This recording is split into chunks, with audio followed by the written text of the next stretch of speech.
What if your first memory wasn't a birthday cake, a bedtime story, or a warm hug, but a battlefield of naked strangers passed out on your living room floor?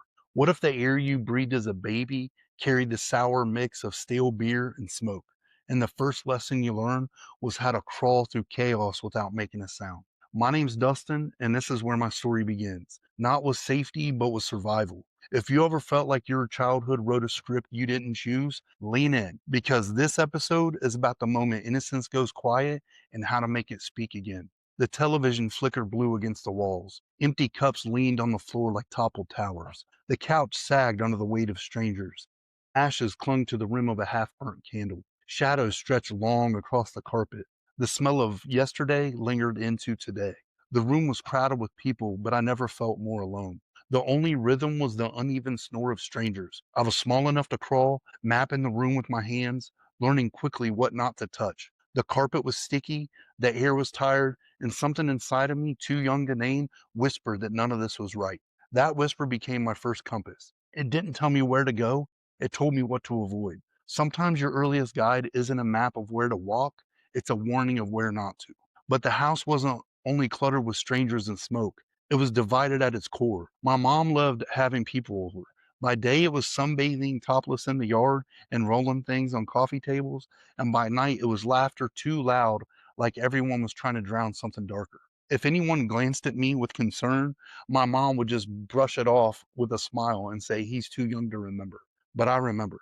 And the mess stayed when the guests left. Then came the divorce, not a conversation, a phone call. "If you're not here in the next 4 hours, I want a divorce." 4 hours later, it wasn't my dad at the door. It was an attorney with papers in hand. And that was that. From then on, my mother's words dripped bitterness. "Your father doesn't care about us." My father's reply was silence. Fire on one side, fog on the other.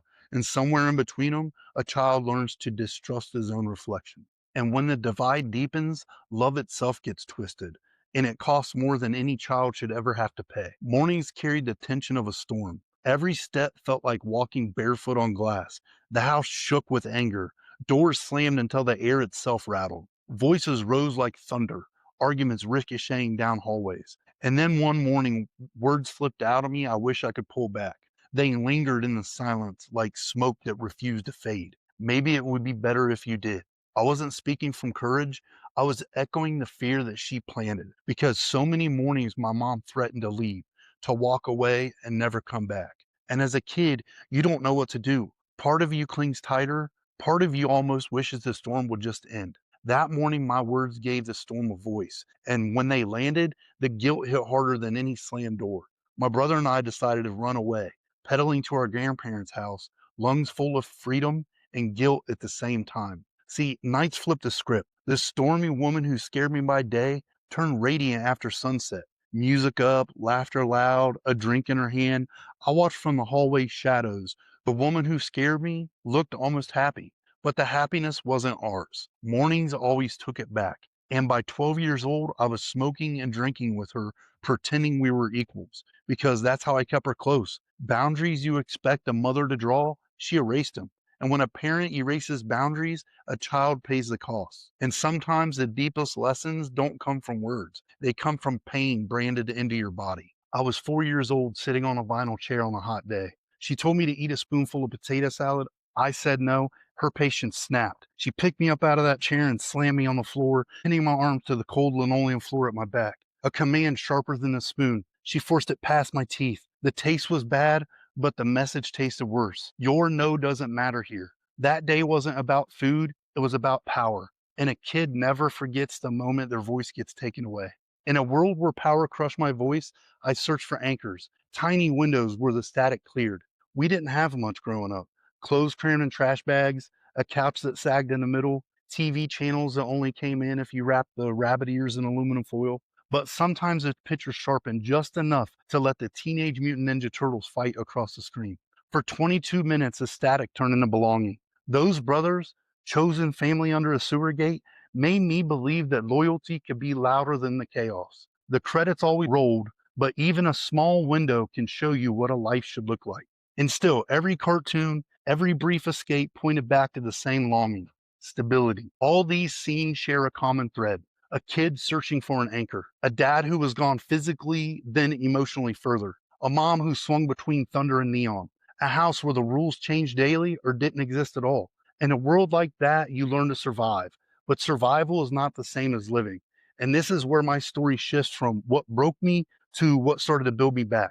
Here are 5 lessons that changed everything. Trust the quiet signal. Before you have words, you have signals. My first memory taught me that intuition speaks even when you're crawling. I lost trust in it for years. Getting it back changed everything. Here's something you can try this week. Take a moment to listen to your gut. Write down one small thing it's telling you to do, something safe and simple, and then follow through. Lesson 2, boundaries are not suggestions. In a chaotic home, your no gets crushed. The potato salad day taught me this. When your no gets ignored, shame moves in. Here's something you can try this week. Decide on just one line you won't cross. Say it in the mirror until it feels natural. And when the moment comes, hold it kindly without raising your voice. Lesson 3, find one anchor you can return to. When mornings exploded and nights turned neon, I needed one place where the dial turned down. Sometimes it was my grandparents' house. Sometimes it was a cartoon. Later, it was a family that proved that love could smell like lavender and sound like dinner at a table. One anchor doesn't fix everything, but it gives you a place to stand while you rebuild. Here's something you can try this week. Find your anchor. Maybe it's a friend you can call, a walk in the evening, or a quiet prayer. Put it on your calendar, show up for it, and let it show up for you. Lesson 4, reframe powerlessness into purpose. Being pinned on a kitchen floor made me feel small long after the taste left my mouth. But here's the reframe. If power wants you to shrink you, you can use purpose to restore others. Here's something you can try this week. Do one small act that lifts someone's self-worth. Let them finish their story without interruption. Say, I hear you, or simply remind them you matter. Lesson 5, choose your family standards, not just blood. I love my family, but I had to learn that family's bigger than DNA. The people who raised me into someone I could respect were the ones who told the truth, brought structure, and stayed. Here's something you can try this week. Set your standards in stone. List 3 things you will not lower. How you speak when your frustration arises. How you act when you're drained. What will you not accept in your life? The shift towards healing, I didn't learn all this in a straight line. I stumbled, I repeated mistakes, I hurt people, including myself, before deciding I was done passing pain downstream. When my dad came back from the Gulf War, the man that at the door wasn't the same man who left. There was a distance in his eyes. I kept reaching, but I didn't get the reunion I wanted.